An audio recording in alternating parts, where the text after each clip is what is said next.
तुम्हारे अंदर अल्लाह से ज्यादा भाजपा का खौफ है, और यही वजह है कि यही खौफ तुमको खत्म करते जा रहा है। मुझे तकलीफ इस बात की है कि जो लोग बूढ़े बुजुर्ग हो गए हैं वो तो चलो अपनी जिंदगी जी लिए हैं, लेकिन कम से कम अपने आने वाले नस्ल को तो मजबूत करो। क्या उनको भी भाजपा का हराने का ठेका देके जाओगे दुनिया से? जब भारतीय जनता पार्टी के पास सिर्फ 2 सांसद थे तब से आप हरा रहे हैं। आज 302 सांसद हैं, अभी भी आप हरा रहे हैं, वही पुराना फार्मूला अपनाए हुए हैं, लेकिन कोई बदलाव नहीं ला रहे हैं। अगर तुम्हारे अंदर यही आदत बनी रही तो ये जान के चलिए कि भाजपा 502 भी हो जाएगी, लेकिन तुम्हारे मुकद्दर कभी नहीं बदलने वाले। अगर बदलना चाहते हो, अगर चाहते हो कि सुख की रोटी मिले, अगर चाहते हो कि पुलिस थानों में हम भी ना सताए जाए, हमारी भी बात सुनी जाए, अगर ये चाहते हो कोर्ट कचहरी में हमारी भी बातें मानी जाएं, अगर ये चाहते हो रोजगार सेवा हमें भी मिले, अगर ये चाहते हो हमारे साथ भेदभाव ना हो, तो आपके पास सिर्फ एक ही विकल्प है, बाकी और कोई दुनिया में विकल्प नहीं बचा है। आपने सारे फार्मूले आजमा के देख लिए। आपने सपा की सरकार बनवाई, उसने जुल्म किया तो बसपा की बनवाई, बसपा ने जुल्म किया तो कांग्रेस की बनवाई, कांग्रेस ने जुल्म किया तो आम आदमी पार्टी की बनवाई, आम आदमी पार्टी ने जुल्म किया तो जेडीयू की बनाई, जेडीयू ने किया तो आरजेडी की बनाई, कांग्रेस ने किया तो एनसीपी की बनवाई, एनसीपी ने किया तो शिवसेना की बनवाई। अलग अलग प्रदेशों में, अलग अलग पार्टियों में आपने सरकारें बना के, बदल के, गिरा के, हर तरह के आपने फार्मूला आजमा के देखा, लेकिन आपके हालात में तब्दीली नहीं आई। ये मैं नहीं कह रहा हूं। कांग्रेस पार्टी ने 2 रिपोर्ट आपके बीच में लाके रखी, रंगनाथ मिश्रा और सच्चर कमेटी में। दोनों रिपोर्टों में कहा गया कि तुम्हारी हालत दलितों से बदतर है। ये मैं नहीं कह रहा हूं, जस्टिस जो जजेस हैं उन्होंने अपनी रिपोर्ट जाहिर की। तो वो लोग जब अपनी रिपोर्ट लाके आपके सामने आईना दिखा रहे हैं, तब भी आप ये नहीं सोच रहे हो आखिर वजह क्या है, कहां पर ऐसी छेद है जहां से पानी निकल रहा है। बस आपका एक ही काम है, भाजपा को रहो। आपके अंदर आए 12 बजे रात में भी कोई बोल दे कि आप वोट दो दोगे इस टाइम तो भाजपा हार जाएगी, तो पूरा गांव निकल के आएगा, भाजपा खिलाफ वोट डालेगा। और अगर ये कह देगा 10 नौकरी मिल जाएगी, 12 बजे रात में वोट डालो, तो 50% भी वोट नहीं पड़ेगा, हमारा ख्याल है 20% वोट पड़ेगा। ये तुम्हारी सोच है। तो मैं बार बार कह रहा हूं कि अगर आप तब्दीली चाहते हैं, अगर आप ये चाहते हैं कि मेरे साथ कुछ बेहतर हो, अगर आप ये चाहते हैं कि जैसे यादव जी ने भी तरक्की की आप भी करें, तो बराए मेहरबानी अपनी लीडरशिप खड़ी करिए। इतना बेहतरीन, इतना काबिल लीडर किसी को नहीं मिलने वाला। पूरे हिंदुस्तान के मैं चैलेंज करके कहता हूं, बहुत बड़े बड़े पॉलिटिशियन हैं, कोई 4 लाख वोटों से जीतता है, कोई 5 लाख वोटों से जीतता है, कोई 10 मरतबा से विधायक है, कोई 8 मरतबा से सांसद है, हजारों आपको ऐसे मिल जाएंगे, लेकिन असदुद्दीन ओवैसी साहब जैसा काबिल लीडर किसी को नहीं मिलने वाला। यहां बखूबी जानते हैं कि ओवैसी जैसा बेबाक, निडर, पढ़ा लिखा, नॉलेजबुल आदमी नहीं है किसी के बीच में। और ऐसे ही लीडर पे आपको शक होता है। जब आपको ऐसे ही लीडर पे शक होता है तो मुझे तो खुद आप पे शक होता है कि आप कभी ना चले जाओ। तो ये सब चीजें, अगर आपके अंदर यही पुरानी चीजें, अगर आप ये चाहे तो इसी जिल्लत की जिंदगी में हम खुश हैं, तो ओवैसी साहब ने कोई भी दुनिया का चला है, कोई भी चला है, आपके अंदर से तब्दीली नहीं आ सकती। आपको खुद सोचना पड़ेगा कि आखिर मेरे साथ अब तक बेहतर नहीं हुआ। कम से कम मेरा यह कहना है, जो 50 साल, 55, 60 साल की उम्र के लोग हैं, वो बहुत कंफ्यूज खुद रहते हो, कंफ्यूज किए भी रहते हैं। उनको यह रहता है कि बस हमने 30 सालों से भाजपा के खिलाफ वोट डाला, ये नया आदमी कहां से आ गया, ये गलत हो सकता है। तो वो क्या करता है, अपने नीचे वाली जो नस्ल है उसको भी वही सिखाना चाहते हैं कि बेटा बस तुम्हारा एक ही काम है, मैं जा रहा हूं, ये वसीयत करके जा रहा हूं कि तुमको सिर्फ भाजपा को हराना है। अच्छा, मजे की बात ये देखिए, हम भाजपा को कभी वोट भी नहीं देते और ठेका अलग से लिए रहते हैं। जो वोट देता है उससे कभी सवाल नहीं करते हैं। जाहिर सी बात है, आप वोट देते नहीं, कोई दूसरा ही तो वोट देता है ना। एक मर्तबा है किसी के माई के लाल में हिम्मत जाके उससे पूछ ले क्यों देते हो भाजपा को वोट, नहीं पूछते हो। जबकि अलबत्ता है कि तो बस मुत्तहिद होके एक जगह वोट डालना है, मुत्तहिद होके एक जगह नहीं 100 जगह वोट डाल लो। जब तक सही जगह वोट डालोगे नहीं, तब तक नहीं कामयाब होगा।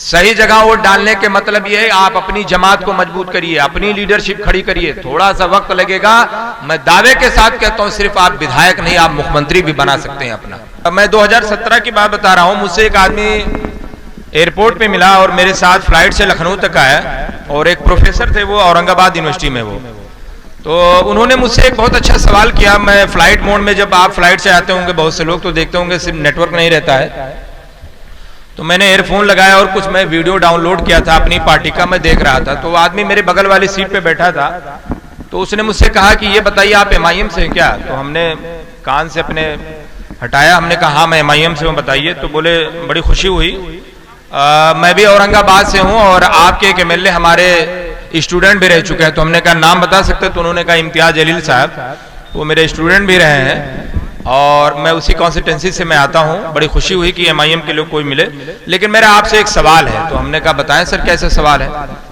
तो उन्होंने कहा आपकी पार्टी को तो लोग बहुत पसंद करते हैं, लेकिन वोट क्यों नहीं देते हैं? नेता भी बहुत अच्छा, सब कुछ है, मैं भी मानता हूं, मैं बहुत सपोर्ट भी करता हूं। तो मैंने कहा सवाल तो बहुत अच्छा है आपका, मैं जवाब एक मिसाल से आपको दूंगा। तो उन्होंने कहा मुझे मुतमईन कर दीजिए तो ज्यादा खुशी होगी। तो मैंने कहा कि जब आप देखते होंगे किसी गांव में तकरीरी प्रोग्राम या कोई मिलाद होता है, तो जब मौलाना साहब आपके बीच में आते हैं, कोई आलिम, तो जब वो अपनी बात रखता है तो कभी कभी बहुत इमोशनल बात कर जाते हैं, बहुत सीरियस बात की, सिर्फ दुनिया ही नहीं आपको आखिरत में भी हिसाब देना है, नमाज पढ़िए, दीनदार बनिए। तो कुछ बातें ऐसी होती हैं जो आदमी बहुत भावुक हो जाता है, बहुत सीरियस हो जाता है। और अगर वो प्रोग्राम मगरिब से लेकर इशा तक शुरू होता है और अगर जब वो आदमी जब बहुत सीरियस हो जाता है, तो अगर उसी में अगर मौलाना साहब ये कहते चलिए नमाज पढ़ने चलते हैं इशा की, तो उसमें से 50% लोग फौरन खड़े हो जाएंगे, अरे साहब नापाक हैं, अगली बार चलेंगे। कुछ लोग कहेंगे नहीं खाला नाना के घर जाना, बाद में चलेंगे। लेकिन कुछ लोग गैरत के मारे मौलाना साहब के साथ में नमाज पढ़ने चले जाते हैं। 80% लोग तो भाग जाते हैं। लाख इमोशनल बात करो, सब कुछ कहते हैं मौलाना साहब तकरीर बहुत अच्छा किया, दिल की बात कह दिए, वाकई में सीरियस होना चाहिए, कुछ सोचना चाहिए, ये कहकर वो बहुत मायूस में एक तरह से समझे बहुत भावुक हो जाता है वो। लेकिन जब बात आती है नमाज पढ़ने के लिए, जब बात आती है दीन की काम करने के लिए, तो वो फौरन कोई ना कोई बहाना ढूंढने लगता है और वो बच के निकल जाता है। सेम ऐसी ही पोजीशन वो ऐसी साहब को लेकर है कि लोग कहते हैं हाँ बात तो बहुत अच्छी करता है भाई, पार्लियामेंट में बातें तो वैसे हिसाब से अच्छी कोई नहीं करता है, हक बात बोलता है, लॉजिक के साथ बोलता है और ये होना चाहिए, हमारी दुआएं उनके साथ है। फिर जैसे उन्हीं के कार्यकर्ता, उन्हीं के प्रत्याशी, उन्हीं के कैडर के लोग जब आपसे वोट मांगने के आते हैं, तो वो फौरन कहते रहे नहीं साहब इस बार ना वोट लो, कहीं भाजपा ना जाए, अगली बार आपको दे दे। तो मैंने कहा यही चीज है कि उनके अंदर जो खौफ, जो डर है, यही वजह है जो हमको कम वोट मिलता है। अगर यही चीज निकल जाए तो मैं आपको बता दूं कि जितने विधायक समाजवादी पार्टी, बहुजन समाज पार्टी के निकलते हैं, उससे 2 गुना ज्यादा MIM के विधायक भी जीत सकते हैं। लेकिन ये तब्दीली आएगी कैसे? ये तब्दीली आपके बीच में आएगी कैसे? ऐसे नहीं आएगी। जैसे आप 20 सालों से 30 सालों से करते हैं, इससे तब्दीली नहीं आएगी। जितने पूर्वांचल से लेकर पश्चिम तक विधानसभा है, 403 विधानसभा का ये प्रदेश है और ये मुसलमानों को बखूबी मालूम है। आपके वोटों की हैसियत तो नहीं है, लेकिन सरकारें आपने बहुत बनाई हैं, लेकिन आपकी कोई हैसियत नहीं रही। हैसियत से अंदाजा लगा लीजिए कि 2012 से 2017 तक पूर्ण बहुमत की सरकार थी समाजवादी पार्टी की।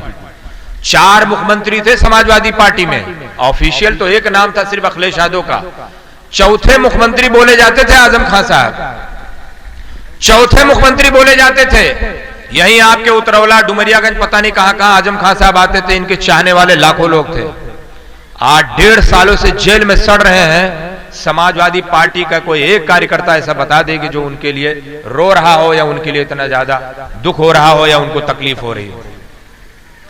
जबकि सबको मालूम है आजम खान साहब क्या थे क्या नहीं थे मुझे नहीं मालूम, लेकिन इतना मैं जानता हूं आजम साहब खान के बारे में कि आजम साहब भ्रष्टाचार नहीं किए थे, ईमानदार आदमी थे, इससे मैं इनकार नहीं कर सकता हूं। उसके बावजूद भी उनके ऊपर मुर्गी चोरी का, बकरी चोरी का इल्जाम लगा के आज उनको जेलों में भेज दिया गया।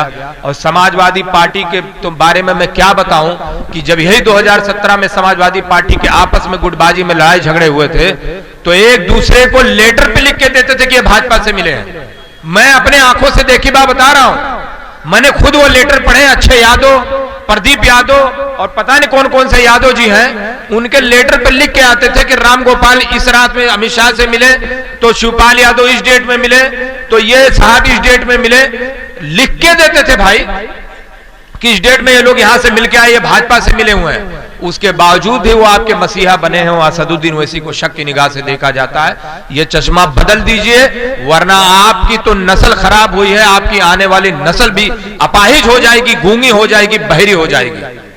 अगर बदलाव चाहते हैं, अगर ये चाहते हो कि कुछ बेहतर हो जाए, आप अपनी लीडरशिप खड़ी करिए। हिंदुस्तान में आजादी के बाद पहली बार ऐसा लीडर मिला है जिसके साथ देने में, जिसकी तारीफ करने में, जिसका सपोर्ट करने में आपको भी फख्र महसूस होता है और मुझे भी होता है। ऐसा लीडर नहीं किसी को मिलने वाला। मैं बता रहा हूं, अगर भारतीय जनता पार्टी या कांग्रेस पार्टी या समाजवादी पार्टी का लीडर होता, पूजा करते लोग उनकी। और आज आप लोग उसको शक की नजर से देखते हैं। मुझसे कई लोगों ने बहुत सारे इल्जाम लगाते हैं, बहुत सारी चीजों पे मुझसे डिबेट होता है सोशल मीडिया से लेकर कई जगह। जब मैं बात तर्क के साथ रखता हूं तो सब चुप हो जाते हैं, लेकिन पीछे खाने जाके लोगों को इल्जाम लगाते हैं और उन लोगों पे से जाके कहते हैं जहां के लोग थोड़े से कम समझदार हैं, उन्हीं को बहला फुसला के वोट चाहते हैं कैसे भी करके डाइवर्ट कर दें दूसरी की तरफ। लेकिन इंशाअल्लाह ताला अल्लाह ने चाहा तो इस बार आप देखिएगा, मैं बिहार में भी प्रचार करके आया हूं, मैंने देखा है वहां के लोगों में बदलाव। इंशाअल्लाह ताला उत्तर प्रदेश में भी वही बदलाव आने वाला है। मैं आपको बता दूं, एक दिन मैं मुरादाबाद में था, कई ऐसे लोग थे उसमें जो बहुत अच्छे जहन के थे, हमारे हिंदू और मुस्लिम भाई। उन्होंने कहा अगर आजम खां को छुड़वाने में समाजवादी पार्टी कामयाब नहीं रही तो इस बार हम समाजवादी पार्टी को वोट तो देना की दूर की बात, मैं उस पार्टी का बाइकाट भी करूंगा। और जिम्मेदार लोगों ने यह बात रखी, संभल में रखी। मैं अभी कल ही से होकर आया हूं, सहारनपुर, संभल, मेरठ में लोग अब बेचैन हैं, लोग अब बदलाव चाहते हैं। लोगों ने कहा अब बहुत हो गया, हमें भी ऐसा लग रहा है जैसे मैं ठगा महसूस कर रहा हूं। तो आप लोग भी अपने अंदर तब्दीली लाइए, धीरे धीरे इंशाअल्लाह बदलाव आएगा और धीरे धीरे आपके भी साथ कुछ बेहतर होगा। लेकिन वो तभी होगा जब आपकी लीडरशिप होगी। अगर आपकी लीडरशिप नहीं होगी तो ये नोट कर लीजिए, आपके साथ कोई भी बेहतर करने वाला, कोई भी मसीहा, कोई भी लीडर आपके बीच में नहीं है। अखिलेश यादव आपके लीडर नहीं हो सकते, मायावती आपके लीडर नहीं हो सकती हैं। अगर ये आपके लीडर होते तो आपके साथ कुछ बेहतर होता। यही आपके पूर्व विधायक जो 2017 तक विधायक है, आरिफ अनवर हाशमी, पूछ लीजिए कितने बयान आए अखिलेश यादव के, कितने बयान आए इनके कार्यकर्ताओं के, कितने लोगों ने धरना प्रदर्शन किया सरकार के खिलाफ। हमने आजम खां साहब के लिए एक नहीं 50 बार किया, 50 जिलों में हम लोगों ने किया, जबकि हमारी पार्टी से वो है भी नहीं। जबकि मैं आपको बता दूं, सबसे पहले असदुद्दीन ओवैसी साहब को भाजपा का एजेंट बोलने वाला कोई और नहीं, आजम खां साहब थे, लेकिन फिर भी दिल पे पत्थर रखकर माफ कर दिया। सबसे पहले उन्होंने इल्जाम लगाया था। खैर बाद में उनको 6 महीने बाद एहसास हुआ कि हमने गलत इल्जाम लगाया, उसके बाद से उन्होंने कोई बयान नहीं दिया, उनको माफ कर दिया। उनकी हालत को देखते हुए हमारे नेता ने दिल से उनके लिए दुआ भी किया, नमाजों में दुआ की गई उनके लिए खिलाफ। हम लोग उनको उनके रिहाई के लिए हम लोगों ने मेमोरेंडम भी दिए, यहां से लेकर राष्ट्रपति तक दिया। बताएं समाजवादी पार्टी के लोगों ने कितना किया। अब तो आजम खान साहब का बैनर में फोटो भी नहीं लगाना चाहते हैं। और आपको सच्चाई ये भी बता दूं, जो बहुत जिम्मेदार लोग समाजवादी पार्टी के कहते हैं कि अखिलेश यादव खुद चाहते थे कि आजम खान साहब जेल चले जाएं और वो कमजोर हो जाएं। ना किसी को यकीन हो तो समाजवादी पार्टी के बहुत सारे लोग यहां पर भी होंगे, पता कर लीजिएगा। उनके बड़े बड़े जिम्मेदार कहते हैं कि आजम खान साहब को अखिलेश यादव पसंद नहीं करते थे और यही वजह है कि आज वो जेलों में सड़ रहे हैं, उनका कोई पुरसहाल नहीं है। तो आपने दूसरों को लीडर बना के देख लिया आपकी हालत क्या है। आप अपने बीच में अपना रहनुमा तय करिए और आपके बीच में ऐसा लीडर है, कोई ऐसा नहीं बताने की जरूरत है। हर कोई चाहता है कि जो हमारा लीडर बने वो बेहतरीन हो, अच्छा हर मामले में हो। ओवैसी साहब में ऐसी कौन सी कमी है जो आपकी लीडरशिप नहीं कर सकते। अहरू गैरू नत्थू खैरू आपके लीडर बन सकते हैं, ओवैसी साहब नहीं बन सकते। मायावती जिसके हाथ में कागज ना दो तो वो पढ़ नहीं पाए, मुलायम सिंह क्या बोलते हैं बगल वाला समझ ना पाए, दोनों लोग को मुख्यमंत्री आपने 4-4 बनाया। और जो आदमी इतना बेबाक हो जिसकी पूरी दुनिया सुनती हो, वो उस आदमी पर आप शक की नजर से देखते हैं, तो आपसे ज्यादा गलत कौन हो सकता है।